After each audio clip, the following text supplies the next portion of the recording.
ముఖ్యంగా నర్సీపట్నం మున్సిపాలిటీ ప్రజానికానికి ఒక నిజం తెలియాలి. ఎందుకంటే ఇక్కడే పుట్టి ఇక్కడే పెరిగి ఎంతో అభివృద్ధి చేయాలనే భావంతో అయ్యన్న పాత్రుడు గారు 1983లో రాజకీయాల్లో వచ్చినప్పటి నుంచి కూడా చూస్తే నిక్కచ్చిగా నిజాయితీగా డిగ్రీ కాలేజ్ తేవాలని ఆరాటపడ్డాడు, పాలిటెక్నిక్ కాలేజ్ తేవాలని ఆరాటపడ్డాడు, ఎన్టీఆర్ స్టేడియం తేవాలని ఆరాటపడ్డాడు, ఎంబీ పట్నం దగ్గర బ్రిడ్జిలు తేవాలని ఆరాటపడ్డాడు, అన్నవరం అంటే కోటవర్కుల దగ్గర ఉన్న అన్నవరం దగ్గర బ్రిడ్జ్ వేయాలని ఆరాటపడ్డాడు, పొందూరు దగ్గర బ్రిడ్జ్ వేయాలని ఆరాటపడ్డాడు. అలా గొలుగొండ మండలం కలిసిన తర్వాత గొలుగొండలో రోడ్డు కూడా వేయాలని ఆరాటపడ్డారు.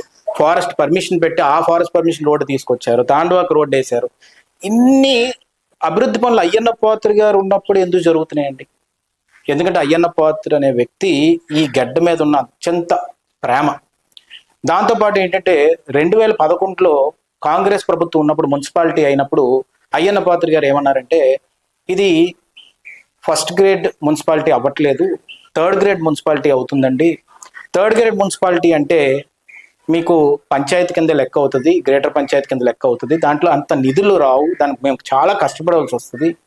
దాంతోపాటు కొన్ని శివారు ఊర్లకు కూడా కొంచెం నష్టం జరగవచ్చేమో, కొంచెం ఆలోచించండి ముఖ్యమంత్రి గారు, ఫస్ట్ గ్రేడ్ మున్సిపాలిటీకి చేయండి అని అడిగారు తప్ప ఆయన వెళ్ళిపోయి కోర్టుల దగ్గరికి వాళ్ళ దగ్గరికి ఎందుకు తిరగలేదంటే ఈ ఊరు నాశనం అవ్వకూడదు, వచ్చిన నిధులు నాశనం అవ్వకూడదు. వచ్చి నిధులు అది కాంగ్రెస్ అవ్వచ్చు, తెలుగుదేశం అవ్వచ్చు, నడిచిన రోడ్డు మీద అన్ని పార్టీల వాళ్ళు నడుస్తారని భావించి ఎక్కడ మెజార్టీలు రాపోయినా కూడా వార్డులో రోడ్లు పడాలి, కాలువలు పడాలి, అన్ని బాగుండాలని అయ్యన్న కాలనీ కూడా మీరు అబ్జర్వ్ చేస్తే ఆ రోజు ఎర్రన్నాయుడు గారిని తీసుకొచ్చి ఓపెన్ చేయించి అయ్యన్న కాలనీ అని పేరు వాళ్ళు ఒక అభిమానంతో పెట్టుకున్నారంటే అది అయ్యన్న పాత్రుడు గారికి ఉన్న క్రెడిబిలిటీ.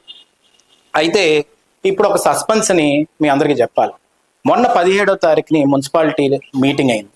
మీటింగ్ రోజు అందరూ గ్రూప్ ఫోటో తీసుకుందాం అని చెప్పి వైఎస్ఆర్సీపీ వాళ్ళు, తెలుగుదేశం పార్టీ వాళ్ళు అందరూ కూడా థ్యాంక్స్ చెప్దాం మున్సిపాలిటీకి, అందరికీ కూడా ఆఫీస్ని కూడా కొంతమంది వదలలేక, ఎందుకంటే మళ్ళీ గెలుస్తారో లేదో తెలియదు, కొంతమంది ఉంటారో లేదో తెలియదు, ఇలా కొంతమంది అందరూ కూడా బాగా రెడీ అయ్యి అక్కడికి వచ్చారు.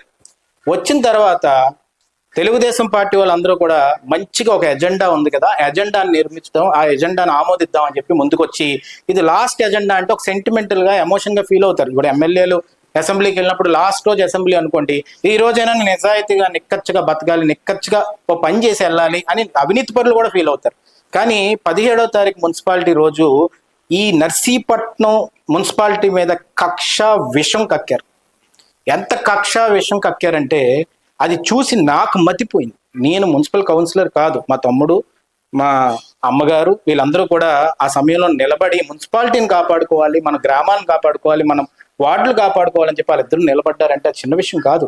వాళ్ళు ఒక నిక్కచ్చిగా నిజాయితీగా ముందుకు తీసుకెళ్లారు. ఆ రోజు వాళ్ళకి తెలియలేదు ఈ విషయాన్ని. వైఎస్ఆర్సీపీ ఉన్న దాంట్లో కొంతమంది కౌన్సిలర్లు ఎవరికో ఫోన్ చేస్తే ఆ విషయాన్ని కక్కారనే విషయం ఎవరికి తెలియదు. దీనికి కౌంటర్ ఇచ్చుకోండి మీరు వైఎస్ఆర్సీపీ వాళ్ళకి కూడా నేను చెప్తున్నాను. ఎందుకు నేను ఈ మాట అంటున్నానంటే, ఒక యువకుడు ఇప్పుడే నేను బయటకు వెళ్తుంటే కలిసి అన్న నేను ఆర్టీఐ యాక్ట్ కింద దేని కిందో ఒక విన్నపం పెట్టుకొని నేను ఒక సమాచారం తీసుకొచ్చాను, నాకు దిమ్మ తిరిగిపోయింది, నీకు నేను చెప్పాలి. ఎందుకు నేను చెప్పాలంటే ఇది కానీ ప్రజలకు చెప్పకపోతే ఈ విషయం ఎలా కక్కారనేది ఎవరికి తెలియదు. ఇది ఎవరో ఫోన్ చేస్తే బయటకు వచ్చిన టీ షాపుల దగ్గర మాట్లాడుకుంటున్నారు, అది విని నేను వచ్చాను, ఇది ఒక్కసారి చూడని చెప్పి ఈ పేపర్ చూపెట్టేసరికి నాకు మైండ్ బ్లాక్ అయిపోయింది. ఏంటంటే ఈ పేపరు, దాంట్లో ఎవరైతే చైర్మన్ గారు సుబ్బలక్ష్మి గారు ఒక పేపర్ మీద సంతకం పెట్టిన పేపర్ ఉంది.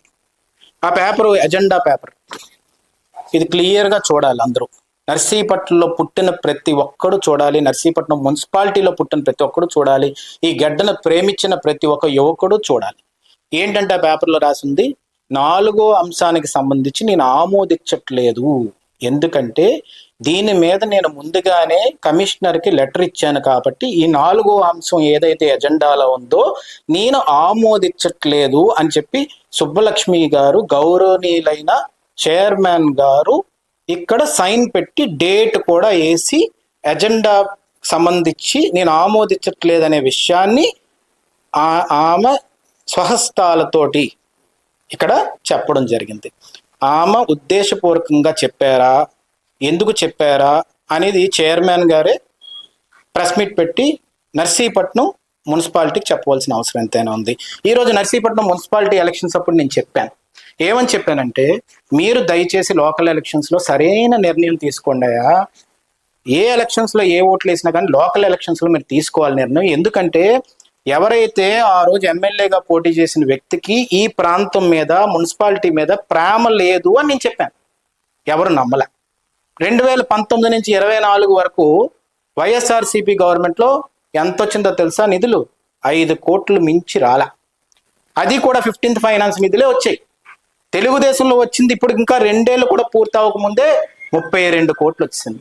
ఎలా వచ్చిందండి? అది సత్తా దమ్ము ఉంటేనే, ఆ నాయకుడు తీసుకొస్తేనే జరిగింది. ఈ నియోజకవర్గం మొత్తానికి ఎంత వచ్చింది? 425 కోట్లు వచ్చింది. ఎందుకు వచ్చిందండి? బల్ల గుద్ది సత్తా ఉన్న నాయకుడు ఉన్నాడు కాబట్టే వచ్చింది. ఇప్పుడు మళ్ళీ ఇంకో 5 కోట్లు తీసుకురాగలుగుతున్నాం. ఇవన్నీ ఎందుకు చేస్తున్నారు? అయ్యన్న పాత్రి గారికి ఆ గొంతు ఉంది, నోరు ఉంది, గలం ఉంది, క్రెడిబిలిటీ ఉంది, అకౌంటబిలిటీ ఉంది కాబట్టి అయ్యన్న పాత్రి గారు చేయగలుగుతున్నారు. అయితే ఈ అంశం మీద ఈ 4వ అంశం ఏంటి అనేది జనాలు తెలుసుకోవాల్సిన అవసరం ఎంతైనా ఉంది. ఈ 4వ అంశం ఈ ఎజెండాలో మీరు చూడొచ్చు. ఏంటది? ₹1 కోటి ఆదాయం వచ్చిన మున్సిపాలిటీ, ₹1 కోటి తక్కువ వచ్చినా, ₹1 కోటి పైబడి వచ్చినా కానీ వస్తే ₹1 కోటి లేదా అంతకి తక్కువ వార్షిక ఆదాయం వస్తున్నచో నగర పంచాయతీగా మనకి చెప్తారు. అంటే గ్రేడ్ 3 మున్సిపాలిటీగా చెప్తారు. కానీ ₹4 కోట్ల పైబడి 6 కోట్ల కంటే తక్కువ వార్షిక ఆదాయం వస్తున్నచో దాన్ని మొదటి గ్రేడ్ మున్సిపాలిటీగా చెప్తారు. అంటే మొదటి గ్రేడ్ మున్సిపాలిటీగా అవే ఛాన్స్ ఇప్పుడు నర్సీపట్నంకి వచ్చేసింది. ఎందుకు వచ్చింది? దాని ఆదాయం క్లియర్గా ఎజెండాలో చెప్తున్నా. అంటే ప్రజలకి మనకు చదువు రాని ముద్దులు అనుకుంటున్నారేమో మనందరినీ. ఈ రోజు మనం చూసుకుంటే ఆదాయం క్లియర్గా కూడా ఎజెండాలో క్లియర్గా చెప్పారు. ఆ ఆదాయం క్లియర్గా ఎంత క్లియర్గా చెప్పారంటే ఇక్కడ మీరు చూస్తే క్లియర్గా చూడండి. 2022 నుంచి 23 7 కోట్ల ఆదాయం, 23 నుంచి 24 6 కోట్లు, దాంతోపాటు ప్రభుత్వ నిధులు కూడా కలిపితే 2022-23 9 కోట్ల 25 లక్షలు, 2023-24 సుమారుగా మనకి 17 కోట్లు వచ్చింది. 2024-25 చూస్తే 13 కోట్లు వచ్చింది. 2025-26 చూస్తే 15 కోట్ల 29 లక్షల పైన ఆదాయం వచ్చేస్తుంది. అంటే ఈ ఆదాయానికి మన ఫస్ట్ గ్రేడ్ మున్సిపాలిటీ అయిపోయినట్టే.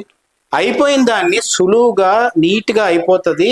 లాస్ట్ రోజు మున్సిపాలిటీ కదండి, వైఎస్ఆర్సీపీ ప్రభుత్వంలో వైఎస్ఆర్సీపీ చైర్మన్ గా వచ్చారు, వైఎస్ఆర్సీపీ కౌన్సిలర్లు ఉన్నారు కాబట్టి మీ చేతుల మీదుగా నిజాయితీగా నిక్కచ్చిగా ఏమాత్రం కక్ష విషం కక్కకుండా సంతకం పెడతారని ఏకైక మంచి ఉద్దేశంతో ఈ ఎజెండాని కమిషనర్ గారు ముందు పెడితే ఈ ఎజెండాలో 4వ అంశం మీద నేను ఆమోదించట్లేదు, నేను ముందుగానే లెటర్ ఇచ్చానని చెప్పి సుబ్బలక్ష్మి గారికి ఎవరో గైడెన్స్ ఇచ్చి పెట్టించారు.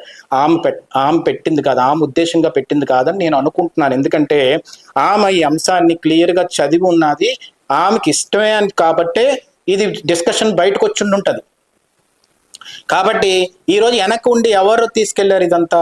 ఎందుకు నేను ఈ మాట అంటున్నానంటే అక్కడ మాట్లాడుతున్నప్పుడు బల్ల మీద చప్పట్లు కొట్టి ఆమోదం ఇస్తున్నాను, నేను 4వ పాయింట్కి మేము అందరం ఒప్పుకుంటున్నాం, ఫస్ట్ గ్రేడ్ అయిపోతుంది. అయితే ఫస్ట్ గ్రేడ్ అవుతే ఏమవుతుంది తెలియాలి కదా ప్రజలకు కూడా.